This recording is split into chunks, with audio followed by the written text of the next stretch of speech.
Hello everyone, তোমরা সবাই কেমন আছো? আশা করছি সবাই খুব ভালো আছো।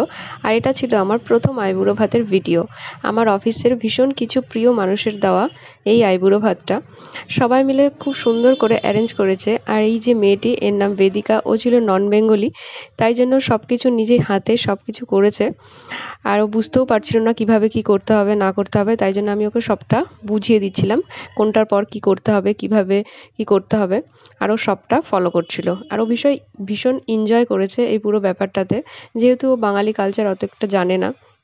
তারপর সবাই মিলে আমার জন্য একটা খুব সুন্দর রেড কালারের শাড়ি এনেছে, সেটা দিল। তারপর একটা ফুলের মালা এনেছে দিনটাকে, অ্যাকচুয়ালি আমার এই দিনটাকে ভীষণ স্পেশাল করার জন্য ওরা সব কিছু অ্যারেঞ্জ করেছে। আমার খুব ভালো লেগেছে সবটা দেখে। আমি ভীষণই খুশি হয়েছি। আর আমাকে ওরা সবাই মিলে সাজিয়ে দিচ্ছিল মুটুক পরে, মালা পরিয়ে। তারপর দেখো চলে এসছে খাবার। খাবারের যে এত সুন্দর আয়োজন ওরা করেছে, আমি মানে ভাবতেও পারিনি। এত টেস্টি ছিল খাবারগুলো। আমরা সবাই মিলে সবটা খেয়েছি। থ্যাংক ইউ সো মাচ সবাইকে আমার দিনটাকে এতটা স্পেশাল করার জন্য।